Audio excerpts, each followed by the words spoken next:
चालीसे का दूसरा रविवार। संत मार्कुस के अनुसार पवित्र सुसमाचार अध्याय 9 पद संख्याएं 2 से 10 तक। ईसा ने पेतरुस, याकूब और योहन को अपने साथ ले लिया और वह उन्हें एक ऊंचे पहाड़ पर एकांत में ले चले। उनके सामने ही ईसा का रूपांतरण हो गया। उनके वस्त्र ऐसे चमकीले और उजले हो गए कि दुनिया का कोई धोबी उन्हें इतना उजला नहीं कर सकता। शिष्यों को एलियस और मूसा दिखाई दिए। वे ईसा के साथ बातचीत कर रहे थे। उस समय पेतरुस ने ईसा से कहा, गुरुवर, यहाँ होना हमारे लिए कितना अच्छा है। हम 3 तंबू खड़ा कर दें, एक आपके लिए, एक मूसा और एक एलियस के लिए।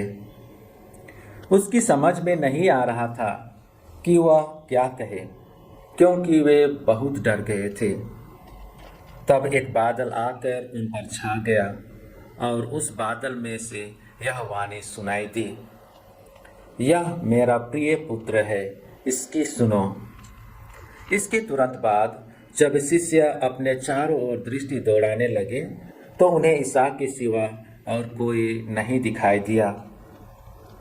ईसा ने पहाड़ पर से उतरते समय उन्हें आदेश दिया कि जब तक मानव पुत्र मृतकों में से न जी उठे, तब तक तुम लोगों ने जो देखा है इसकी चर्चा किसी से भी नहीं करना। उन्होंने ईसा की यह बात मान ली, परंतु वे आपस में विचार विमर्श करते थे कि मृतकों में से जी उठने का क्या अर्थ हो सकता है। प्रभु का सुसमाचार। ख्रिस्त में मसीही भाइयों बहनों, 40 काल हम लोगों को अपने में परिवर्तन या बदलाव लाने के लिए आह्वान करता है। इस 40 काल में अपना आध्यात्मिक जीवन को सुंदर बनाते हैं और विश्वास में मजबूत होते हैं। इस काल के समय हम अपने आध्यात्मिक जीवन का नवीनीकरण करते हैं और हमारा आत्मा से भरा जीवन हमारे चारों ओर मसीह के प्रेम और दया को प्रसारित करना शुरू कर देता है। आज का तीनों पाठ भी जीवन में परिवर्तन लाने की चुनौती देता है। पहला पाठ बताता है कि इब्राहिम ईश्वर में पूर्ण विश्वास किया और ईश्वर की आज्ञा के अनुसार अपने इकलौते पुत्र इसहाक को मोरिया पर्वत पर बलिदान चढ़ाने के लिए तैयार हो गया। ईश्वर इब्राहिम की आज्ञाकारिता और विश्वास को देखकर इसहाक को मोरिया पर्वत पर बलिदान होने से बचाया और इब्राहिम को विश्वास का पिता बना दिया। दूसरा पाठ में संत पौलुस बताते हैं कि ईश्वर के एकमात्र पुत्र यीशु हम सबों की मुक्ति के लिए भयानक पीड़ा सहते हुए सूली पर चढ़कर अपने को कुर्बान कर हमारे प्रति अपना प्यार दिखाया। यह घटना यही साबित करता है कि ईश्वर का प्रेम का कोई सीमा नहीं है, उसका प्रेम अथाह है। ईश्वर हम सबों को इतना प्रेम करते हैं कि उसने अपने पुत्र को हम सबों के लिए समर्पित कर दिया।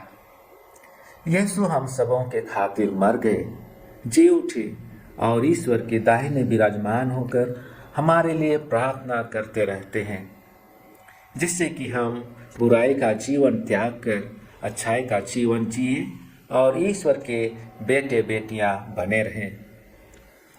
आज का सुसमाचार में यीशु को उसकी स्वर्गीय महिमा में प्रकट किया गया है। प्रभु यीशु का रूपांतरण तबोर पर्वत पर मूसा और एलियस नबी से श्रेष्ठ है। इस घटना का प्राथमिक उद्देश्य उसे अपने स्वर्गीय पिता से परामर्श करने और अपने बेटे की पीड़ा, मृत्यु और पुनरुत्थान के लिए उसकी योजना का पता लगाने की अनुमति देना था।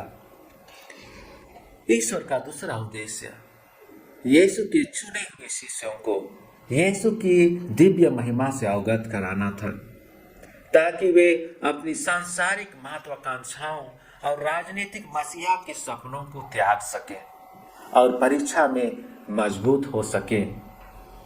तीसरा उद्देश्य विश्वास दिलाना था कि वह अपनी पीड़ा और मृत्यु के दौरान भी ईश्वर का पुत्र बना रहेगा। अंत में सुसमाचार हमें ईश्वर की महिमा की एक झलक देता है। ईश्वर की महिमा उन लोगों के लिए एक झलक है जो उस पर भरोसा करके ईश्वर की इच्छा को पूरी करते हैं। ख्रिस्त में मसीही भाइयों बहनों, हमें प्राप्त प्रत्येक संस्कार हमारे जीवन को बदल देता है। उदाहरण के लिए बपतिस्मा हमें ईश्वर की संतान और स्वर्ग के उत्तराधिकारी में बदल देता है। दृढ़ीकरण संस्कार हमें मसीह के बहादुर गवाहों और शूरवीर में बदल देती है। और मेल मिलाप का संस्कार पापियों को संतों में बदल देती है। पवित्र मिसा में बलि परिवर्तन हमारी ताकत का स्रोत है। प्रत्येक मिसा में जो रोटी और दाखरस हम वेदी पर चढ़ाते हैं, वह बलि परिवर्तन द्वारा यीशु के क्रूस पर चढ़ाए गए पुनर्जीवित शरीर और रक्त में बदल जाती है। जिस प्रकार यीशु के रूपांतरण ने प्रेरितों को उनके परीक्षा के समय मजबूत किया, प्रत्येक पवित्र मिसा प्रलोभनों के खिलाफ हमारी स्वर्गीय शक्ति का स्रोत होना चाहिए और 40 काल के दौरान हमारे नवीनीकरण का स्रोत होना चाहिए। जब हम परम प्रसाद ग्रहण करते हैं तो वह हमारे दैनिक परिवर्तन का स्रोत होना चाहिए, जो हमारे मन और हृदय को परिवर्तित करता है, ताकि हम दूसरों के लिए विनम्र और निस्वार्थ सेवा द्वारा और अधिक अच्छा काम कर सकें। मसीह का रूपांतरण संदेह के क्षणों में, निराशा के क्षणों में, दर्द और पीड़ा के अंधेरे क्षणों में या क्षणों के दौरान हमें प्रोत्साहन और आशा का संदेश देता है। आइए हम उनके सांत्वना भरे शब्दों को सुने, यह मेरा प्रिय पुत्र है। और 40 काल में हमारे दैनिक क्रूस को स्वीकारते हुए हम उनकी पीड़ा में यीशु के करीब आए, उनके क्रूस को उठाने में हिस्सा लें, ताकि हम सभी उनकी महिमा में सहभागी हो सकें।